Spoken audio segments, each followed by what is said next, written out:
Well, good evening, everybody. Hope that you're well this evening. We'll just give it another couple of minutes as people join us on YouTube. What a beautiful day, eh? It's been gorgeous, hasn't it? You can unmute yourselves, or you should be able to. Let me, yeah, you can unmute yourselves if you want to. I will mute you back in a wee while, just as Phil starts his talk. So if you do want to unmute yourselves, feel free to do that. And I'll be back with you in 2 minutes' time. It's 7:28, so back with you in a couple of minutes' time. Good to see so many of you here on Zoom. Back with you in a moment.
Okay, good evening, everybody. Can you hear me okay, by the way? Give me a thumbs up if you can. Brill, that's good news. Excellent, that's always a good start. Good to see you, Reg, good to see you, Graham and John as well. Nice to see you here. And Phil's here as well, which always helps, doesn't it? So I'm just going to give it another minute. Alan says in the chat box he can hear me fine. Yeah, if you want to ask questions, feel free. You can use the chat box window on Zoom. Just click on chat. It'll be one of the options on your screen, and you can type questions in that chat box window. And if you're watching on YouTube, you can use the chat box on YouTube as well to ask any questions of Phil too. Now, YouTube does lag behind by about a minute, so just be aware of that. Those of you who are watching on YouTube. So we will get a slight lag of any questions that are asked via YouTube. So just be aware of that if you would. I'm just going to make sure that we're transmitting via YouTube.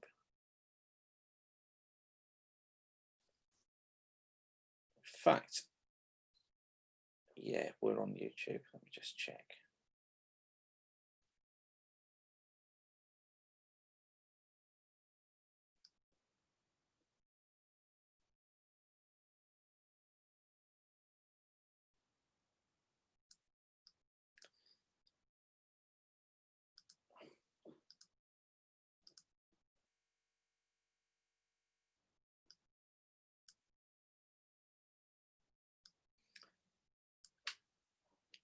Yeah, we're up on YouTube as well. I'm just slightly concerned that we're transmitting into the right channel. So if you'll just bear with me a second. Let's just see. Yeah, just give me a moment if you would.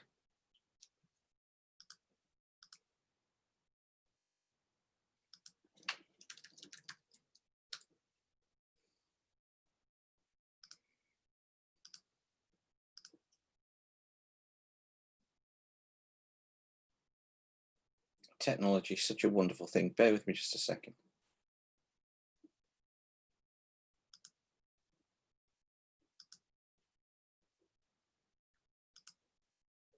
Sorry, Phil, just bear with me a moment.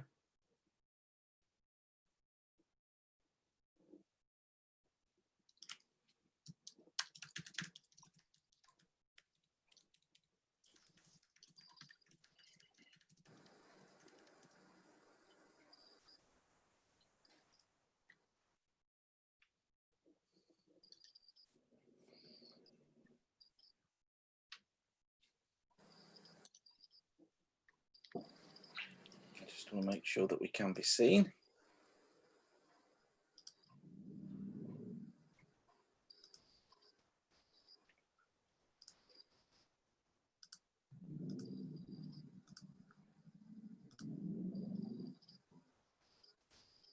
Brilliant.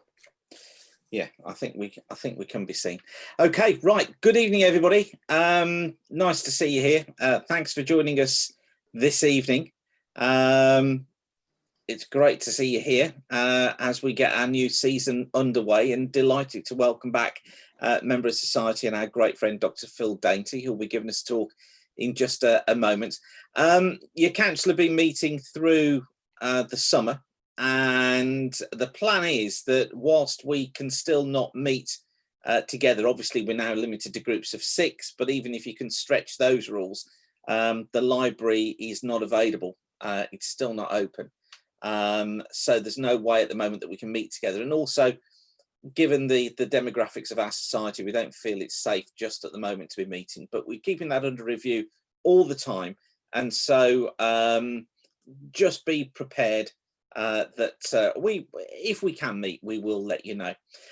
But for now, it's going to be a case of meeting virtually like this, and we'll continue to do this.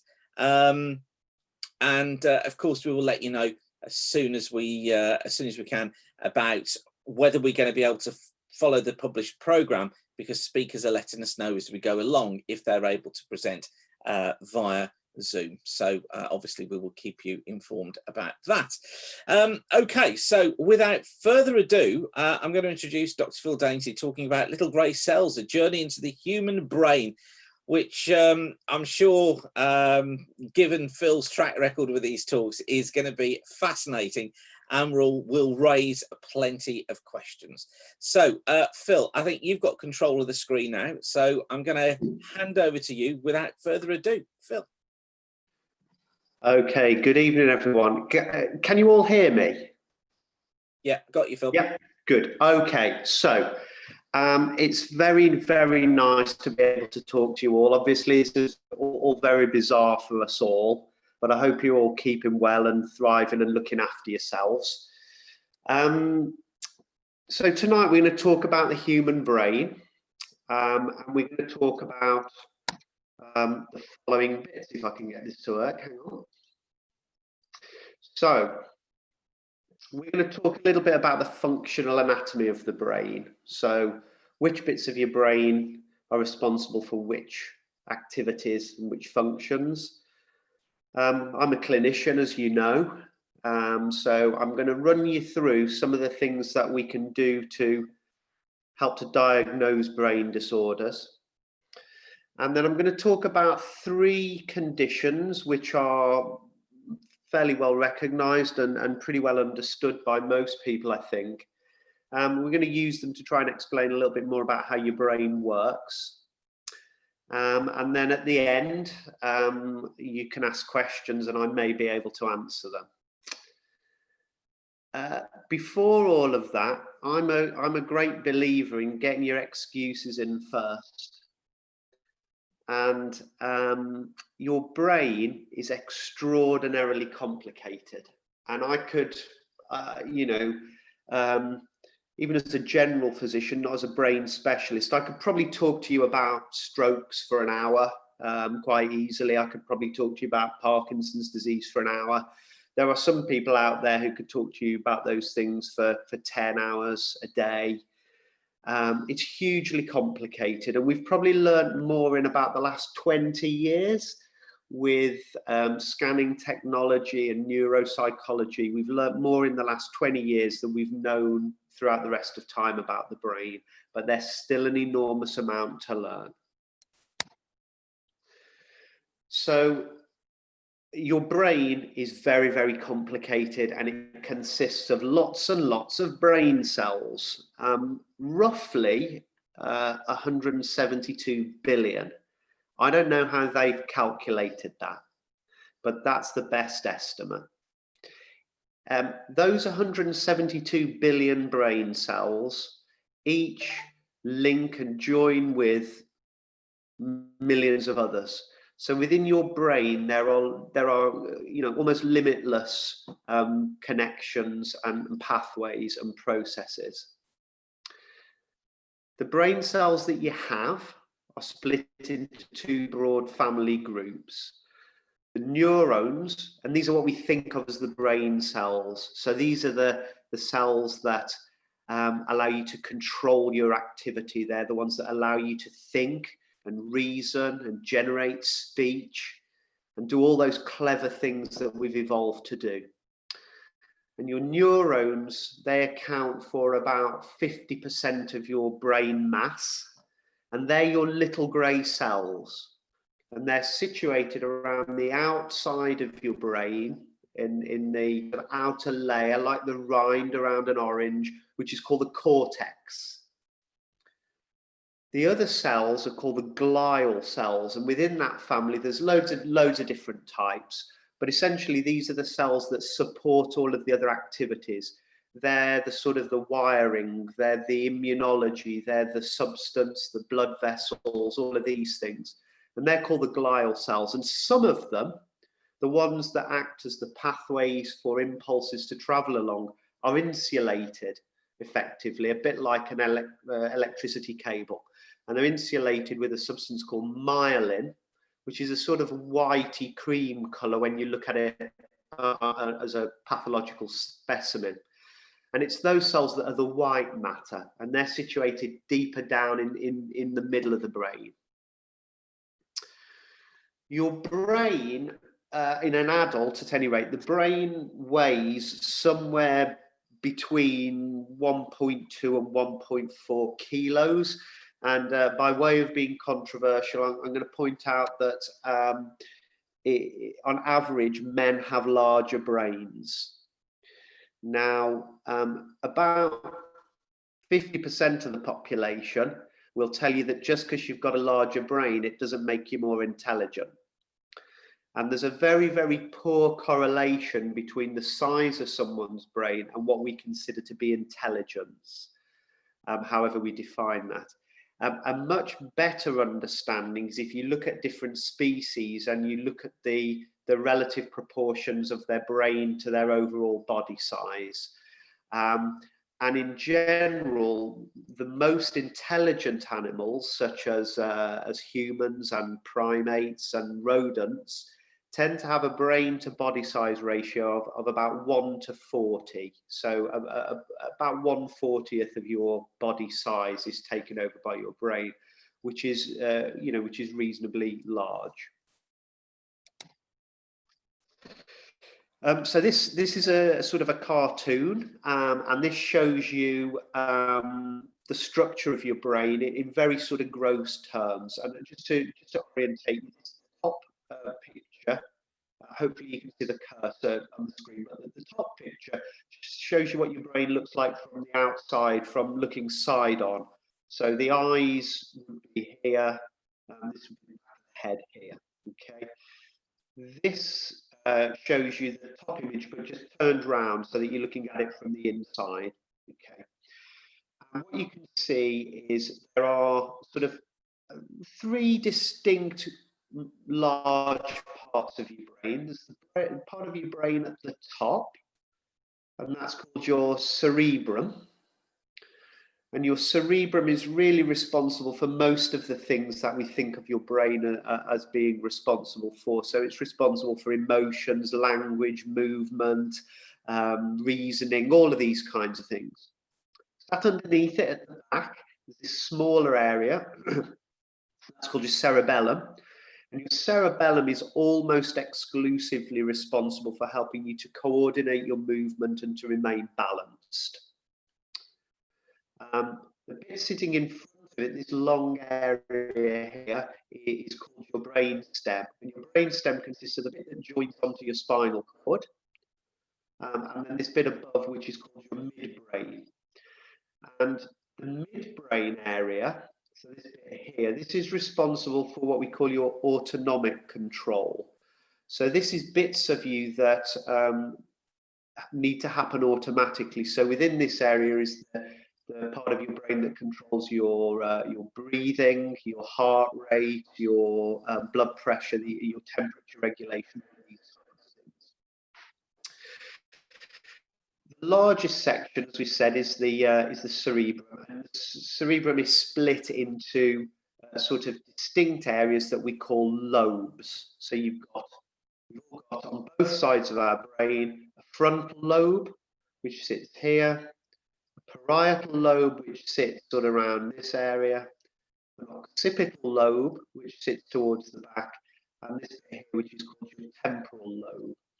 And broadly speaking, we know that these areas are, in lots of cases, responsible for distinct parts of what makes us human and what makes us function. So, for example, our frontal lobes are responsible for controlling our emotions, for our reasoning, for our ability to calculate, for our ability to plan complex tasks. Our parietal lobes contain the areas which help us to control our movement. And as you'll all be aware, the right-hand side of your brain, the parietal lobe, controls the left-hand side of your body. So you're kind of wired up crisscross. Your occipital lobes are quite large. They're human occipital lobes are much larger than most other animals, and that's because they're responsible almost entirely for visual processing. So they allow us to take images in through our eyes and make sense of the visual world. So although our eyes are at the front, the bit of our brain which helps to process what we receive is all situated at the back. And then the temporal lobes sit in front, and they're responsible for things like memory, but also very importantly, as we're going to talk about later on, about the ability to form and understand and use language, so how we understand words. So that's just a very quick run through of, broadly speaking, what the bits of your brain do. It's clearly much more complicated than I've made it out there. So as I said at the start, and as many of you already know, I'm a clinician, so I'm interested in how we identify the illnesses and we categorize them and treat them that people present with. And brain disorders present with a range of sort of clinical problems, and they're all listed here. So we can have problems with cognition. And the typical example of that is patients who have a dementia. And we tend to think of people with dementia as having problems with their memory, and that's true. That is a feature of it. But cognition is much broader than that, and it includes things like the ability to use language, the ability to sequence events, the ability to recognize people, faces, all these kinds of things. So it's much more complicated than just memory. But we can get people that present with cognitive problems as a result of brain disorders. We can get people who present with problems with either their conscious level, so they become unconscious, and that's usually what we're talking about is repeated episodes of consciousness intermingled with being alert, or where people get progressive loss of their awareness or conscious level, and that might be things like a coma. And we're going to talk a little bit about epilepsy later on, which falls into that category. We can have problems with our voluntary movement, so the ability to coordinate and move our arms and legs properly. And there are many, many examples of that. Stroke will do it, but also Parkinson's disease, which we're going to talk about. And then we can have trouble with our sensory function. So that might be sensation in the sense of not being able to feel things properly, but it might also be sensation in the sense that we've lost our vision. And then there are other symptoms which are not exclusively linked to neurological and brain diseases, but may well be. So pain in the sense of a headache might be, and that's quite common. And of course, fevers and associated with conditions like meningitis and this kind of stuff. So there are a whole range of ways in which these things might present. And actually, many of the conditions that we deal with, over time, people may have more than one of these areas involved. So these aren't mutually exclusive. So when we see someone who we're suspicious might have a problem with their brain, and I'm now talking about, if you like, a physical health problem as opposed to a psychiatric illness. We've got lots of ways that we can sort of try and understand and untangle what's going on. The most important is our clinical assessment of the patient. And that really fits into two areas. So that the first and the most important area is finding out from the patient what's been happening, what symptoms that they had. If they've had weakness, which area of their body is weak? Is it one side? Is it both sides? Is it permanent? Does it come and go?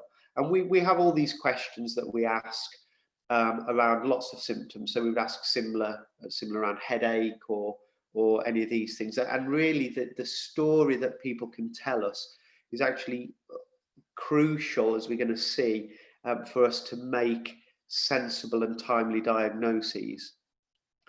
Alongside that, alongside talking to people, obviously we have the capability to examine people. And you will probably all have either seen or experienced someone tapping your reflexes, or someone checking people's eye movements, or checking people's strength or balance, or these kinds of things. And all of these things we can put together to give us a clue as to what might be going on. So clinical assessment is the most important. As you all know, when you go to see your doctor, they like to do blood tests for certain things. Blood tests in the context of brain disorders are actually relatively useless. There are not very many tests that will give us a specific diagnosis, but they are useful to give us circumstantial evidence. Around your brain, there is a watery fluid, and it circulates and bathes the outside of your brain, and then circulates up through the middle of the brain through some ducting and tube work and some cavities called ventricles. And that fluid, which looks like water, is called cerebrospinal fluid, or CSF. And we can take that fluid, we can take it via a procedure called a lumbar puncture, and we can analyse that fluid, and that's often very important for diagnosis of inflammatory conditions or infections or other things. We can use some electrical testing. Your brain works along or with lots of little mini electrical circuits, so we can measure those. And I'm going to show you a picture of that later on. And in rare cases, we can do brain biopsies, and for reasons which are fairly obvious, really, we tend only to do that as a last chance saloon, really. The bit I wanted to talk a little bit more about, which I've deliberately left last, is scanning, because doctors love requesting scans, and patients feel reassured by having scans often. And scanning is probably the single area that has helped us to understand the brain and the brain in disease processes much more than any other technology. And there's various types of scans available. I work in the emergency department, and we have very, very readily available access to CT scanning or CAT scanning. And that's very, very useful. It's not as useful as MRI scanning, and MR scanning is basically like really, really high definition CT scanning. It tells us a lot more detail, and it helps us to find much smaller abnormalities than a CT scan would. There are other scans, and the scan that hopefully you can see down at the bottom here is a form of MRI scanning called functional MRI. And this essentially, the technology is complicated, but essentially you can use a special type of scanner with a special chemical delivered to the patient, usually intravenously, and then you can get people to do certain activities, and functional MRI will light up the areas of their brain that are responsible for those activities. And this is really helpful. So you can see this person in the scanner here is being asked to talk, and you can see that actually it's quite complicated, all the different areas of the brain that are required to help you to speak. And this one, the person's tapping their finger. This MRI scan, so the scans are always back to front. So this would be the left-hand side of the person's brain. So this person is tapping a finger on their right hand, and you can see there's a very discrete area, a very focal area of that person's brain that's allowing them to do that. And that's, we're going to talk about the difference between focal and more diffuse problems in a second. And then listening again shows you which bits of the brain light up. So functional MRI scanning is, to be honest, is not really available in routine clinical practice, but it's a brilliant research tool to enable us to understand how the brain all links together.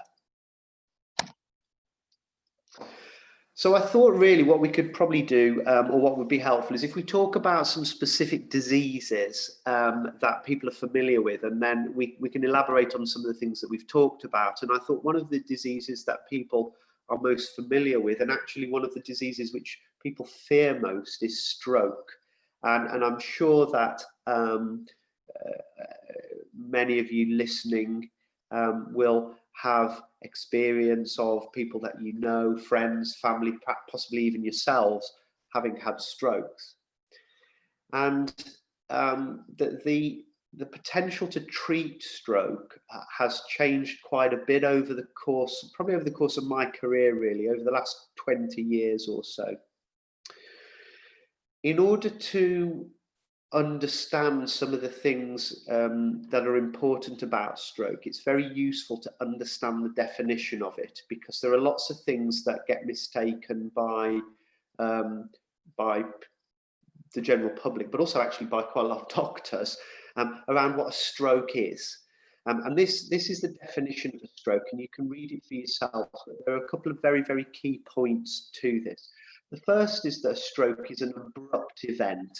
So the symptoms that develop for a stroke usually go from not present to at their most severe over the course of a few minutes, and it's a discrete episode.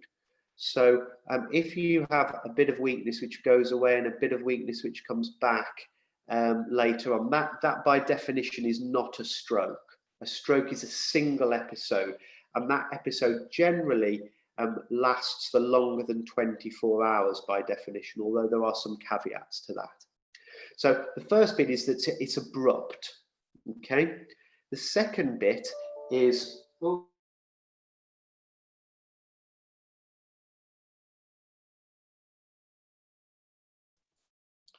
dear, we seem to have lost Phil there. I'm sure that he'll be back with us. I heard a bing bong, and then Phil disappeared. So I'm sure that he'll be back with us in just a moment. We'll give him just a few seconds to come back online. So just stay with us if you're there. I'm just looking to see if he's logging back on. I heard a bing bong, which suggested that might be a battery that had gone down on his laptop. So we'll give him a chance to plug it back in and to reboot. Yeah, just interestingly, I'll just show you while we wait for Phil. I'm just going to show you something interesting little feature of the weather that's been taking shape over the last few days. Bear with me just a second while I get it here for you. There we go. Hopefully you can see that. I'm just going to go back. This is the weather chart for this evening, and can you see that feature just in the eastern part of the Mediterranean? You might have heard about this. This is a feature that's been developing over the last few days and caused a bit of excitement. It's what we know as a medicane. Yeah, you heard that right. It's called a medicane. And over on the other side of the Atlantic, of course, we get hurricanes, and Hurricane Sally has just gone into the States.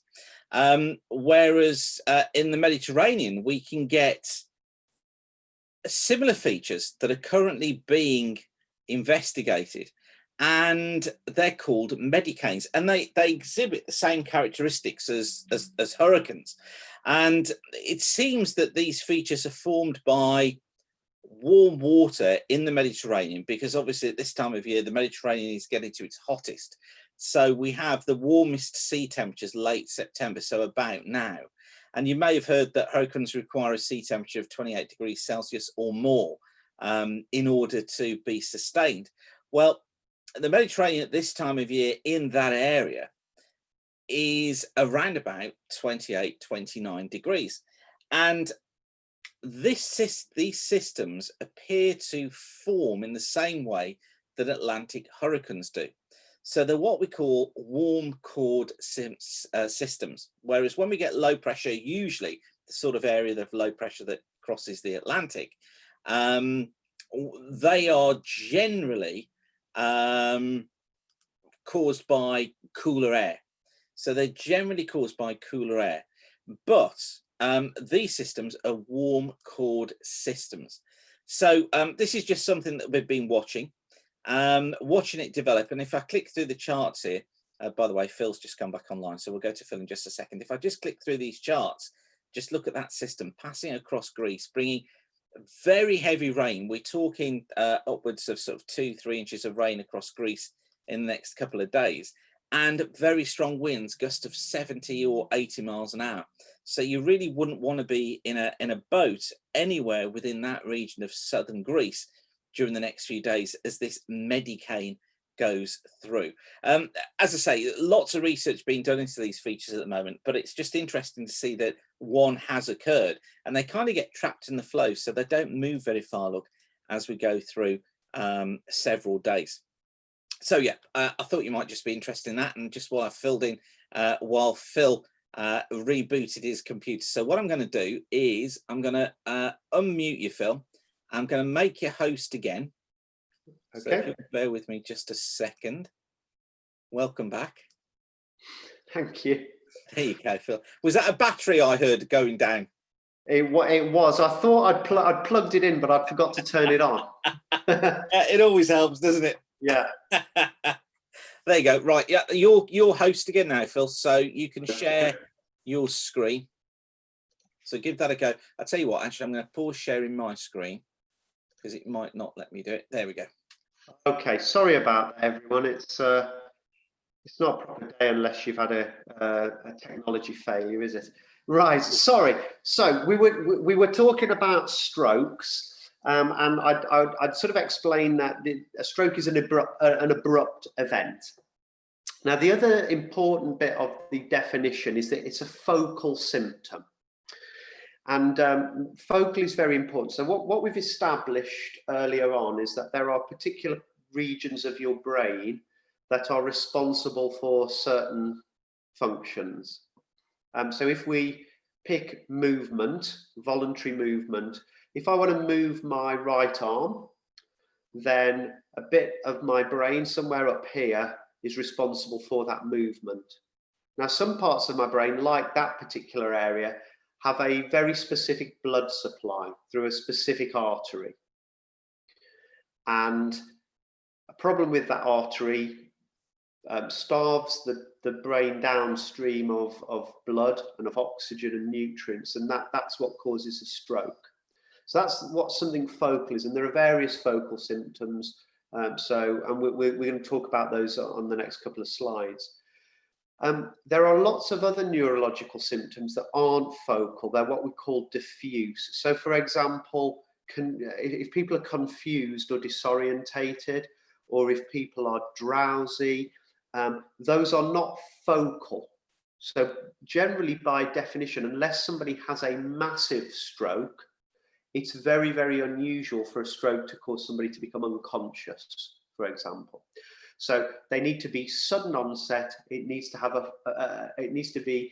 a symptom that can be located or identified as being located in a very specific part of your brain. And the cause for all of this is to do with the blood supply.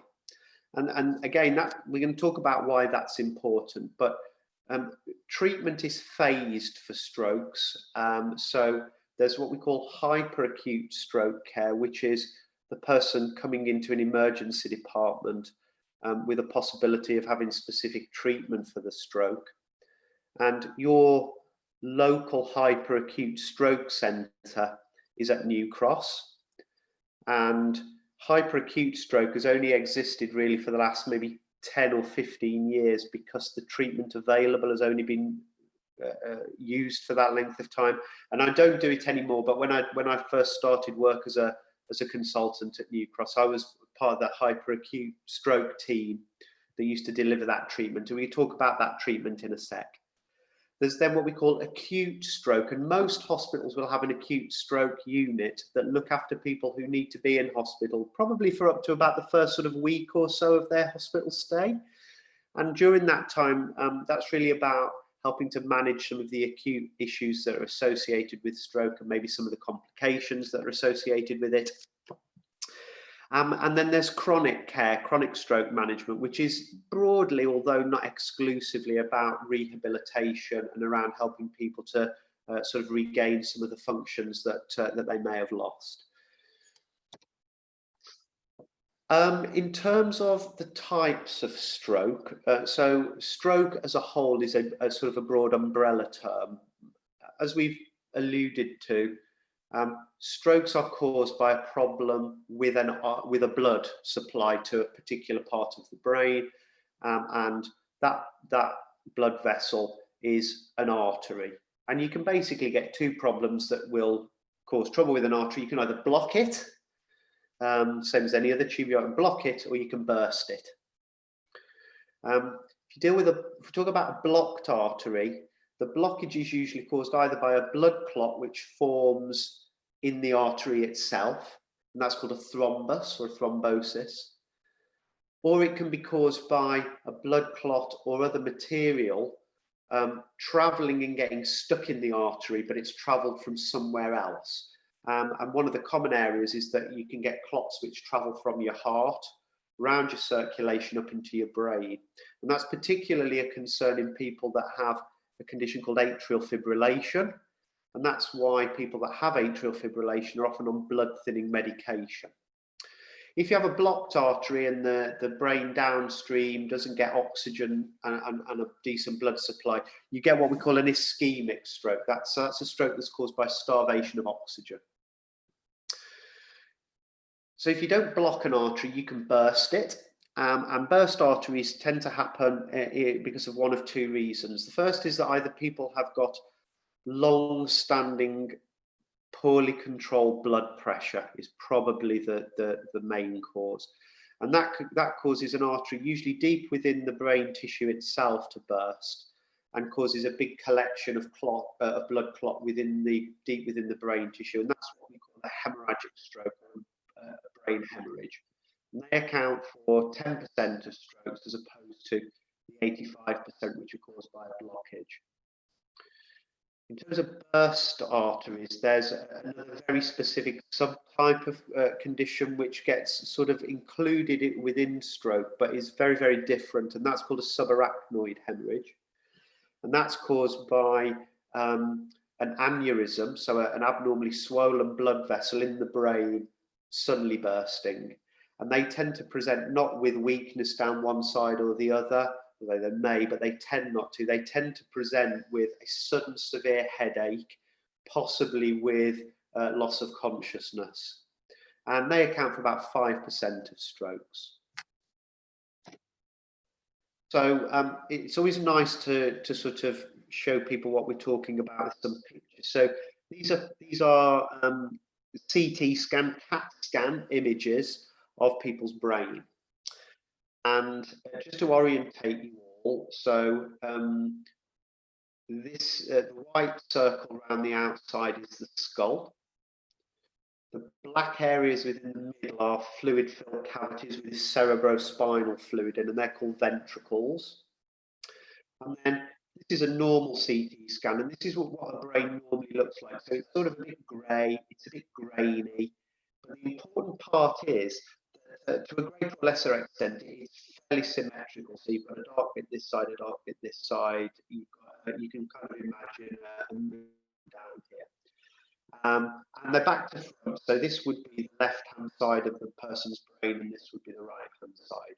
This is normal. This is what a normal brain looks like. This slice down below it is taken from a bit lower down in the brain, but what you might be able to see, I'm not sure how well it projects for you, but if you look at this bit of the brain here, it's grainy and it's got a similar appearance to this brain up here. If you look at the corresponding bit on the other side, it looks a little bit darker. I'm not sure whether people can see that. So that's what an ischemic stroke looks like. So that's where the blood supply somewhere probably around here has stopped and the blood can't get through to this wedge-shaped bit of brain down here. So hopefully people can see that.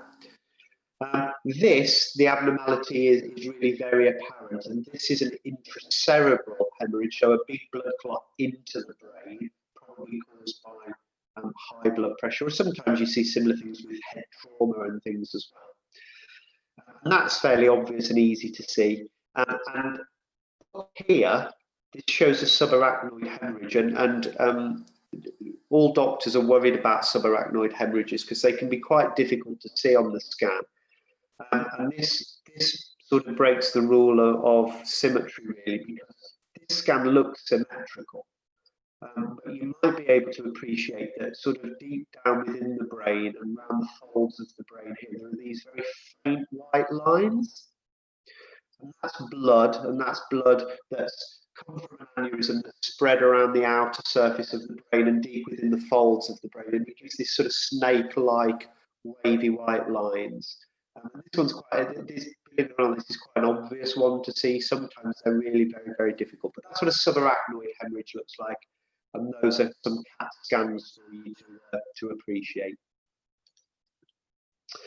So I'm hoping and I'm imagining that most of you have seen either posters or TV adverts in the past for the Stroke Association FAST program. And FAST is a really, really clever acronym for lots and lots of reasons. The first and most obvious one, I suppose, is that it tells people what to look out for. So strokes generally affect only one side or the other of your body. They can, but rarely affect both sides. And so if one side of somebody's face goes droopy, unless we can prove otherwise, that's a stroke. So we need to see people. We ask people to lift both of their arms up, and the idea is that you'll have one arm that drops or that you can't move that's weaker. So the same applies for legs, but I don't think it fitted into the acronym particularly well. But it would apply to legs as well. So if one arm is weaker than the other or one leg, then that may be a stroke, particularly if it's sudden. And then speech. And speech can either be slurred, and that's because if your face is weak, you can't articulate your words properly. Or it may be that people have actually got a thing which is slightly different, which is a problem with language. And in medical terms, speech is the ability to articulate sound. Language is the ability to recognize and use words. And so people can get problems with language where they understand what is being said to them, they understand what they want to say, but they just can't find the right word or they can't speak. And you usually spot people with this because they're usually deeply, deeply frustrated because they're trying to tell you what's wrong and they can't. That sometimes gets mistaken for confusion, but it's not. The patient isn't confused. They're just struggling to use the right words. So FAST tells us a little bit about the signs and symptoms to look out for, but it also brings in this concept of time and tells us to act fast. And this is very, very important because if you'd had a stroke 20 years ago, then to put it bluntly, there was no treatment. You would have come to the hospital, we would have tried to control your blood pressure, and all of the treatment would have been about trying to prevent that stroke from disabling you, or if it did, about rehabilitating you to get you better. But around 20, 25 years ago, people realised that there were drugs that might help with this, and the drugs were at that time were being used to treat heart attacks, because heart attack is a similar sort of underlying process, but just in the arteries around the heart. And there were these drugs which we sort of colloquially term clot busters, and people started to think, well, actually, if this is a similar process to what happens in the heart, maybe we can apply this treatment in the same way. One of the things that became apparent very early on was that your heart actually, despite how serious heart attacks are, your heart can tolerate low oxygen levels for a reasonably long time compared to your brain. Your brain becomes very distressed and very damaged by lack of oxygen in particular very quickly. And so we realized that we could use these drugs, but that they had a much narrower time frame in which they were appropriate. And that's why we want people to come to the hospital fast. So that's where the acronym comes from. And that is actually why it is brilliantly clever. I apologize in advance for the complexity of this slide, but it just illustrates a few important things. So if I can just orientate people to it, along the bottom is this thing called, these are patients grouped into these categories of what we call an NIHSS score. So your NIHSS score is a score, it goes up to 30. The higher the number, the more disabling the stroke is when you arrive at the hospital. So if you've got an NIHSS score of 20, that is a big stroke. Okay, so here we've grouped people into, if I want to phrase, minor strokes, moderate strokes, and severe strokes. On the side, this is telling us what proportion of people either get much better with treatment, so that's these two bars, the darker bars, or how many people within each of these groups, if you give them treatment with a clot buster, go on to have a bleed into the brain. So that's what SICH is. And you can appreciate a couple of things here. The first thing is that the dark blue shows people that had treatment within 3 hours. And what you can see is that for all categories of stroke, particularly for slightly less severe strokes, there was good improvement for a reasonably significant proportion of people if they had treatment within 3 hours. If they had treatment between 3 and 4.5 hours, they still had some benefit, but it's not as great as if you give the treatment earlier. So this leads to the notion that really you have to get to the hospital and have started your treatment within 4 hours. Now, most of the time, if people wake up, if people are awake and they have a stroke, that's quite easy. You phone the ambulance bring you in as a blue light, and you have your treatment. If you wake up with a stroke, we can't determine what time it started necessarily. And so that would exclude you from being able to have this treatment. And the reason for that is that as you leave it later, as your stroke is more severe, the risk of having a brain hemorrhage as a result of the treatment gets higher.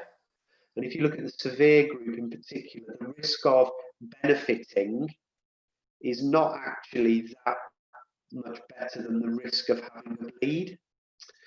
So stroke thrombolysis has made a massive difference to stroke patients, but it's not suitable for everyone. And it's felt that overall, if you have stroke thrombolysis, about 25 to 30% of people will clinically be better than they would have been if they hadn't had it. About 5% will actually have a significant brain hemorrhage, which may well result in them being worse or dying. And the remainder, so the other sort of 65 or so percent, will probably have an outcome similar to the one they would have had without treatment. But because stroke is such a disabling and frightening illness, most people who come into the hospital within the time frame opt for and are given clot buster treatment. So hopefully that sort of illustrates some of the important points about stroke for you all. So I'm going to move on now, if I can, to talk to you fairly briefly really about Parkinson's disease. So there is a long and glorious history within medicine of conditions being named after people. So what we call eponymous syndromes. And in particular, neurological symptoms and conditions are often quite easy to make a spot diagnosis. And Parkinson's disease is a great example of that. And Parkinson produced this monogram on what he called the shaking palsy in 1817. And he described loads of things through reporting basically on different patients that he'd seen. But what he recognized was this combination of a few key characteristics, and he put them together and labeled it as Parkinson's disease. And the thing that most people associate with Parkinson's disease is what he's described here, which is a tremor. So most people, I think, are concerned that if they have a tremor, they have Parkinson's disease. And it's important to recognize actually that although it's a key part of Parkinson's description, only about 80% of people with Parkinson's disease have a tremor. And actually, there are also loads and loads, thousands, if not millions of other people worldwide that have tremors for a whole variety of reasons, but don't have Parkinson's disease. So the tremor is part of it, but not the whole story. The other things that he described, the two other absolutely key ones that he described are what we call bradykinesia, which is slowness of movement, and rigidity. And the rigidity is within the muscles themselves. So if I see somebody with Parkinson's disease, if I get them to relax and I move their arm, the muscles feel stiff. It's difficult to move. The slow movement, I mean, people don't come into hospital and say, generally speaking, I'm worried because my movement is slow. But they might come in and you might notice a collection of other things because each bit of them might move slowly. So people with Parkinson's disease often have a less expressive face because their facial movement is slow. Their speech muscles work slowly, so they have quiet, slow speech. Their handwriting is often very small. So everything sort of slows down and becomes quieter.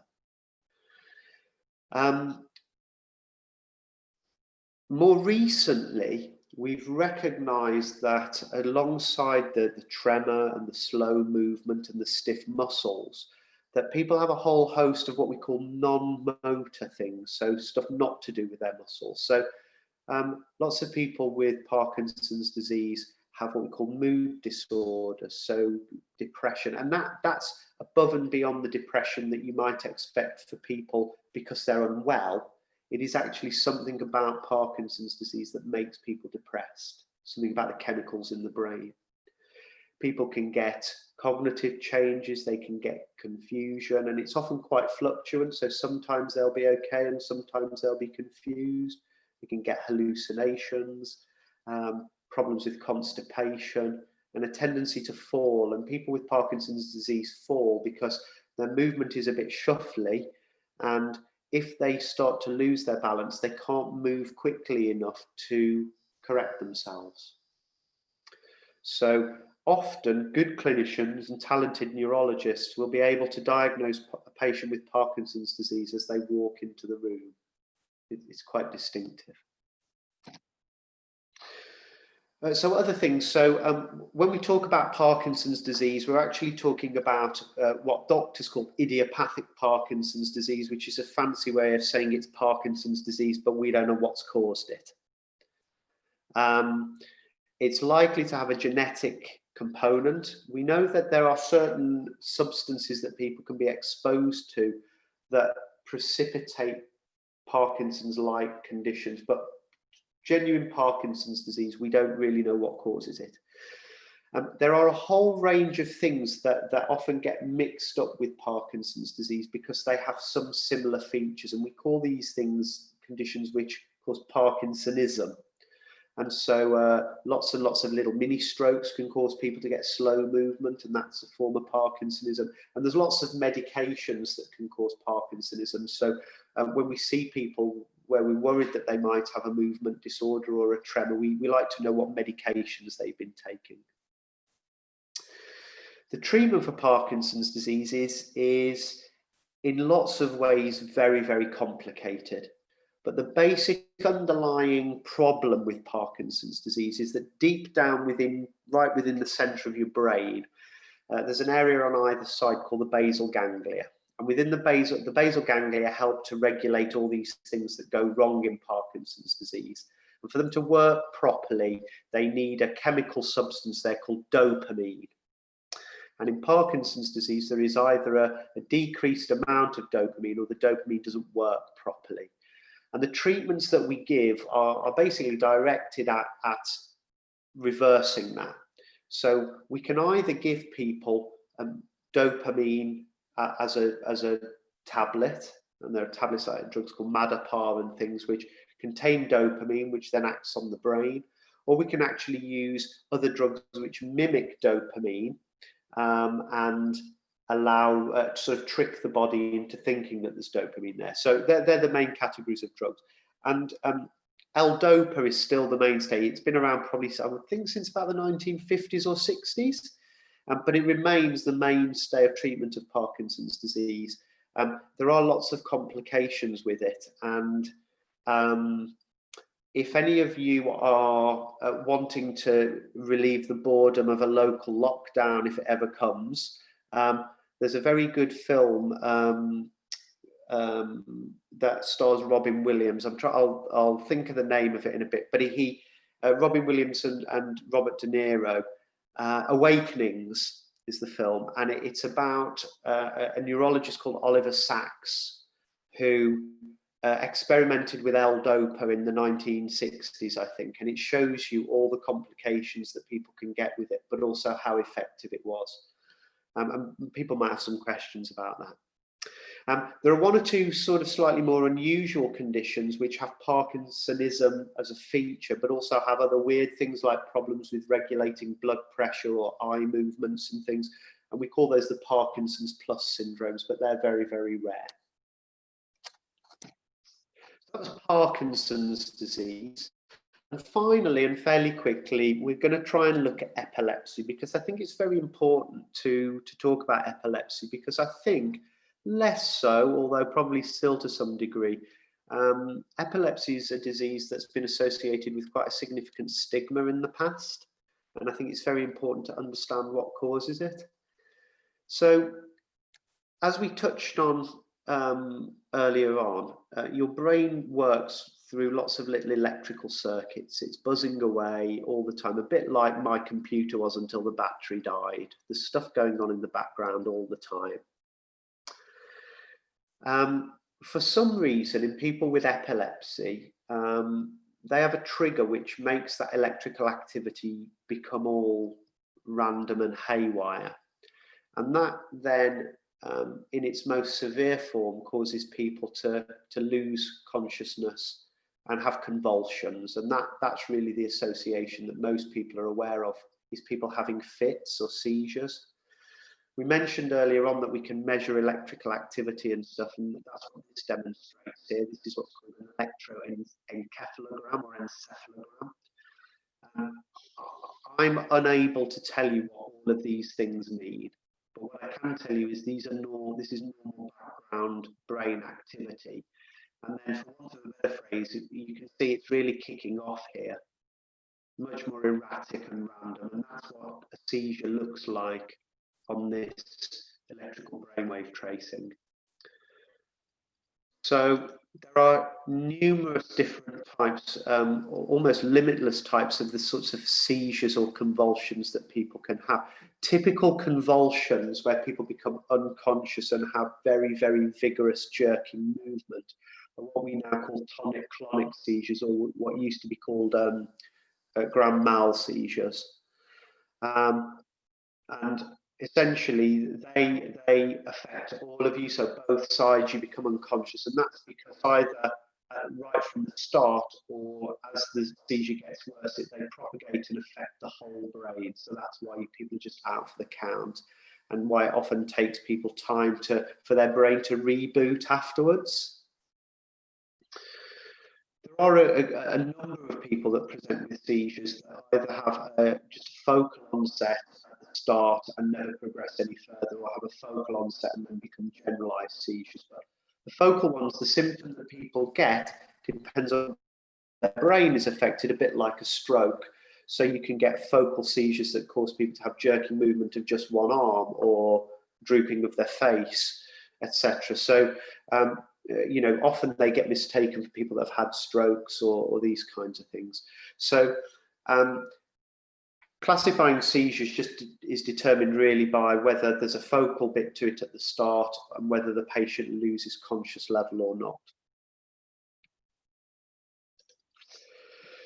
Diagnosing epilepsy is extraordinarily difficult, and there have been a couple of, certainly in the medical fraternity, there have been a couple of cases of consultants who've got this badly wrong, actually, over a long period of time. So it's notoriously difficult. For some people, it's dead easy. But for people who have weird seizures or things that we don't quite understand, it can be difficult. The most important bit is to talk to the patient and get an eyewitness account, because often the patient can't tell you what happened during the episode because they're unconscious, but the eyewitness can. And increasingly, we ask people, if they're with somebody and that person's having a funny turn, to use their mobile to record it, to video it. I've come across people with all sorts of weird seizures, or what to me seem weird. But I have a rule of thumb that if somebody describes something that to me seems very strange, but it's happened to them several times and it always follows the same pattern, so they describe it the same way each time, it is almost certainly a genuine seizure that needs investigating.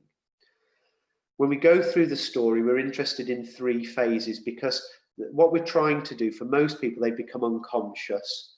And what we're trying to do is to understand whether they've become unconscious because their brain hasn't been working properly because of a seizure, or whether they've had a simple or a slightly more complicated faint. And in order to understand that, we ask them, what were they doing at the time? How much warning did they get that they were unwell? Was there a specific activity that they were undertaking? Were they standing up, sitting down, etc.? We try and get some feel either from them or the eyewitness of roughly how long the episode lasted for, because most people who collapse because their heart malfunctions, have a funny heart rhythm, or their blood pressure drops or something like that, that's usually very short-lived. It usually lasts seconds to a minute or two. Seizures can last half an hour. So how long did the episode last, and what physically did they see the patient doing, if anything? But the most important bit to ask them about is the recovery. So if you talk to somebody who has collapsed and become unconscious, one of the questions I ask them is, when you came round, were you embarrassed? Because most people that faint remember being on the floor, they remember coming round, and they remember thinking, oh, I'm on the floor, I hope nobody's seen this. People that have a seizure, they are often confused after the episode, and they may not remember being in an ambulance, being in the emergency department, seeing the doctors. That phase is what we call a post-ictal phase, that phase of confusion and drowsiness. And in some people, it can last for 24, 48 hours. So knowing what the first thing they remember after the episode is a really, really crucial question. We have tests and some investigations. Again, most people will get some form of scan. Most people will get a brainwave tracing, but they don't always correlate. You can have an abnormal brainwave tracing and never have had a fit, as far as you know. And equally, you can have a normal brainwave tracing but still have fits. The only definitive thing we know is that if you do an EEG, one of those tests that we showed you earlier, during the seizure, if it's normal, it's not a seizure. If it's abnormal, it is. Nearing a conclusion now, really, but I just wanted to illustrate again that the management of epilepsy is increasingly complex. And some of you will have heard me talk about things like this before, but by and large, the more drugs you have available to manage a condition, the less effective those drugs are. And there has been an absolute explosion in available anti-epileptic medications over the last sort of 20 or 30 years. Up until 1990, there were relatively few. Some of you probably recognize or have come across drugs like phenytoin or sodium valproate, and they've been around for quite a long time. More recently, they've been overtaken by all these new drugs. The important thing to know is that in general terms, the new drugs are no better at stopping fits than the old drugs. What they are better for is they have a better or a shorter list of side effects and possible harmful things associated with it. But actually, we still use a lot of sodium valproate and carbamazepine, which are drugs that have been around for a long time, as much as we use some of these newer drugs. So we've got there in the end. So by way of summary, yours and my brain is very, very complex and actually very, very poorly understood. Maybe this has helped in some of that. Neurological problems are very, very interesting and range from being exceedingly common, things that we would all recognize, to extremely rare and things that even doctors will maybe only see once or twice in their whole career. And there's an awful lot we don't know. So there's a huge amount of research going on in lots and lots of universities with people looking at scanning and all sorts of different tests. And increasingly, how the brain works in terms of your psychology as much as the physical things that it does. So that's me finished. Thank you. Excellent. Thank you, Phil. My pleasure. Yeah, that is so true, isn't it? Yeah. Oh, yeah. Another quote of the world. Yeah. Excellent. Phil, that was brilliant. Thank you very much. You're very welcome. That was excellent. Thank you. Again, I feel like that myself. That's exactly how I feel, particularly having just watched your talk there. If anybody's got any questions for Phil, please do let me know.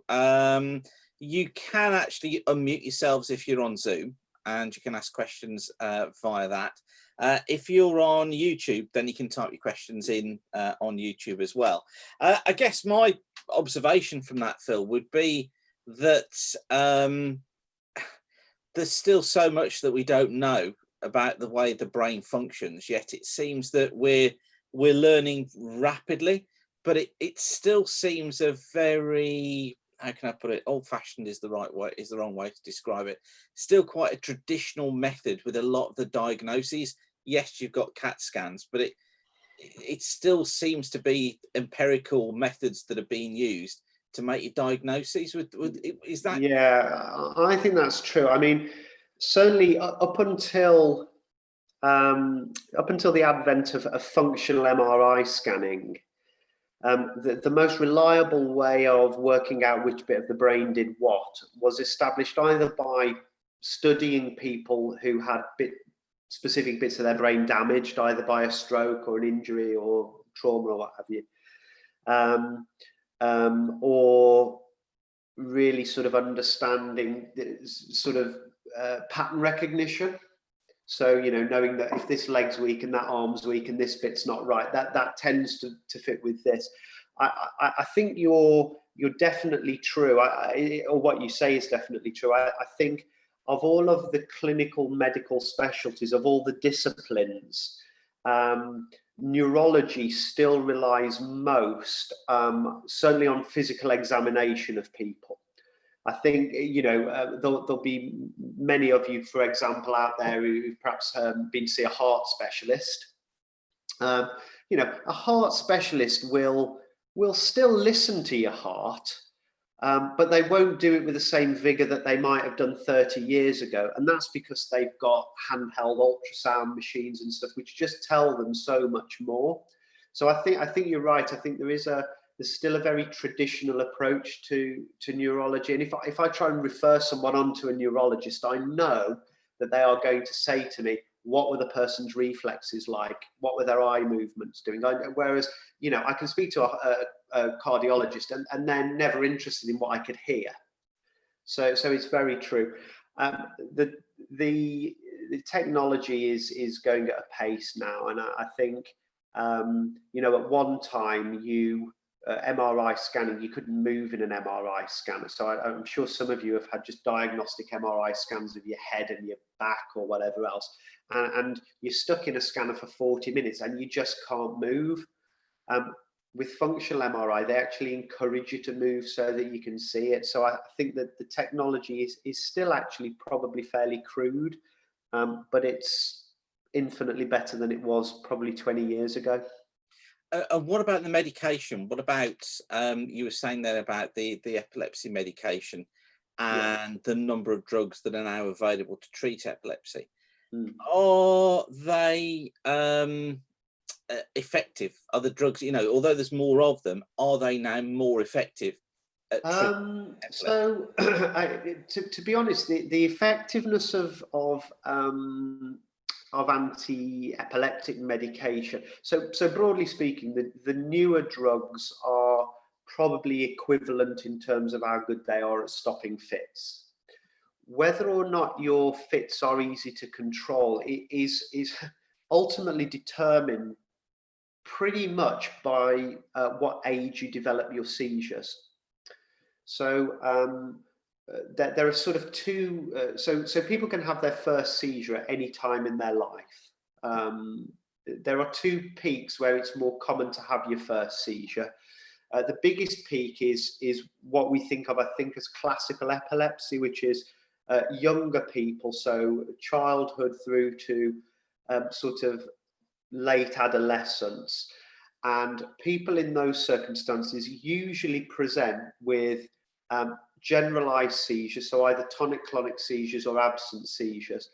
And they generally, in order to get control of those seizures, those people usually require 2, 3, 4 drugs in combination. The number of people having their first seizure then sort of dwindles off as people get into their 20s, up until probably they are in their late 60s, 70, at which point there's a smaller peak of people then. And those people usually are presenting with a fit because they've got a degenerative brain problem, broadly speaking, or they've got a structural problem. So they've either had a stroke or they've got a sort of an Alzheimer's disease or something like that. People who present in that group, their seizures are usually very well controlled by one medication.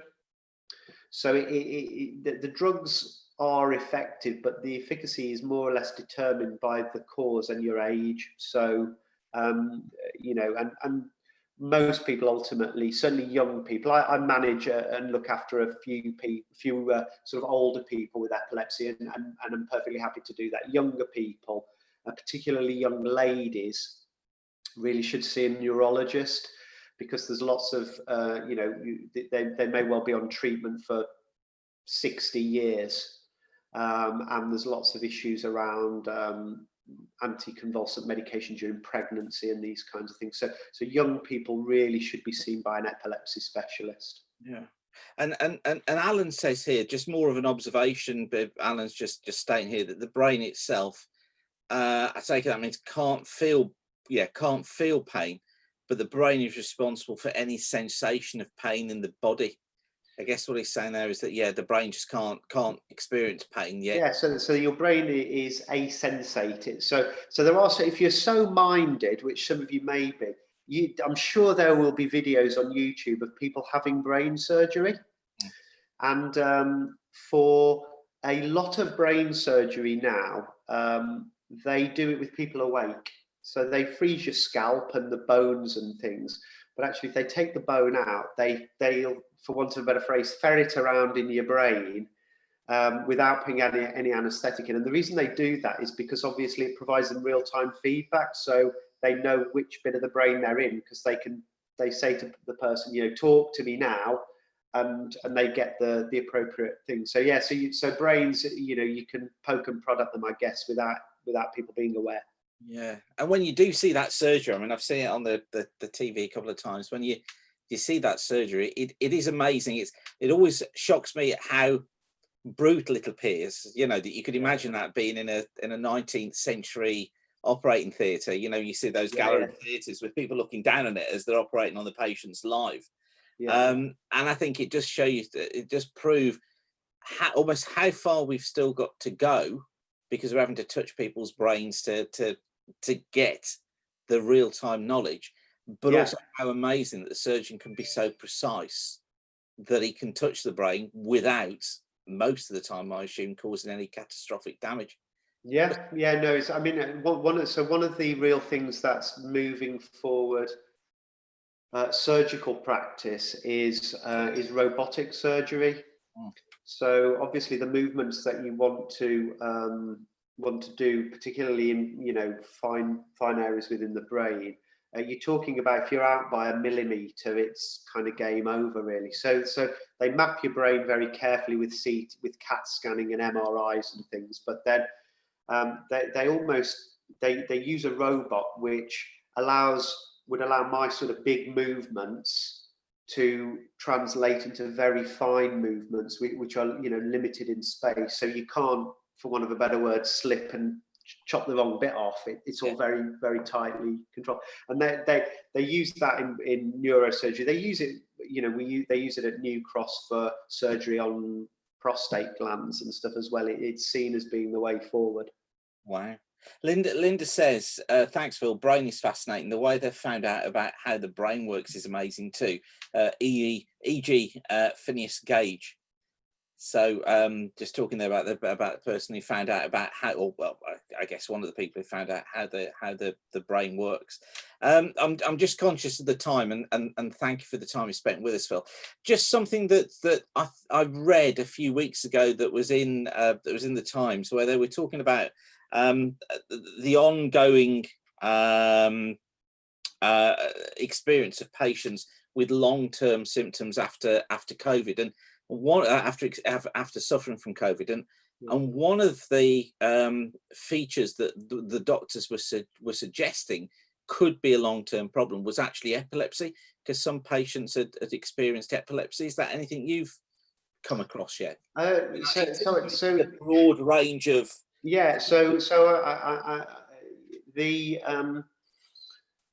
obviously with the pandemic, there are still a huge number of things that we don't know. In fact, I have experienced somebody who I've looked after twice during the pandemic.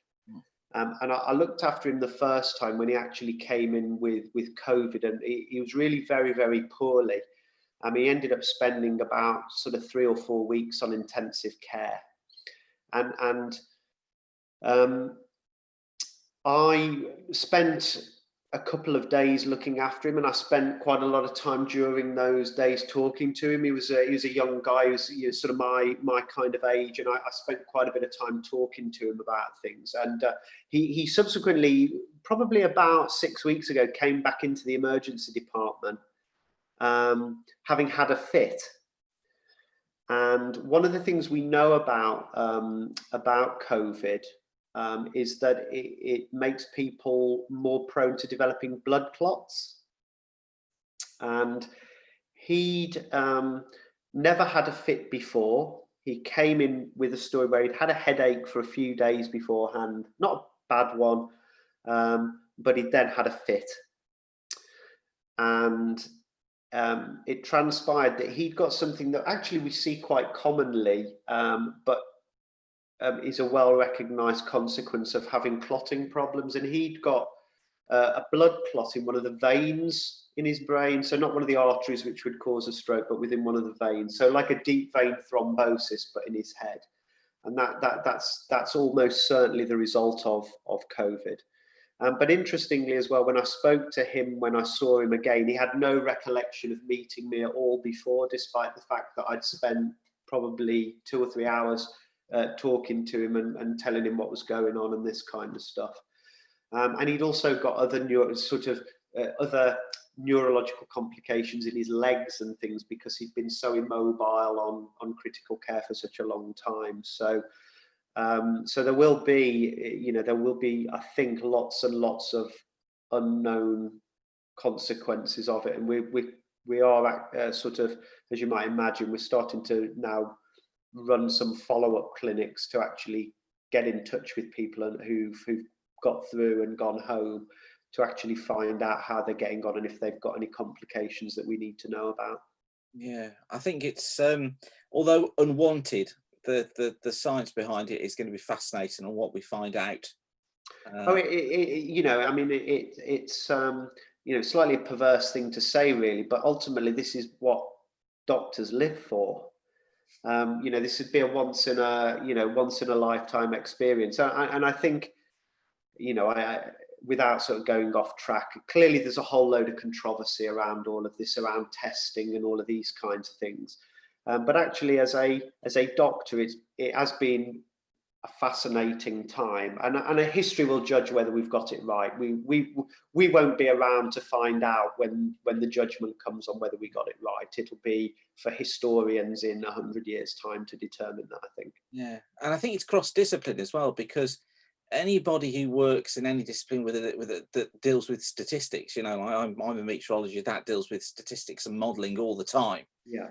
It's been fascinating actually to see the comparisons between the modelling that's been done and the statistics that's been done. And if you strip away all of the politics and everything else that surrounds it, it is fascinating to see the similarities between the amount of data that's coming in, the modelling that you're then producing on the data that's then producing predictions of various different outcomes.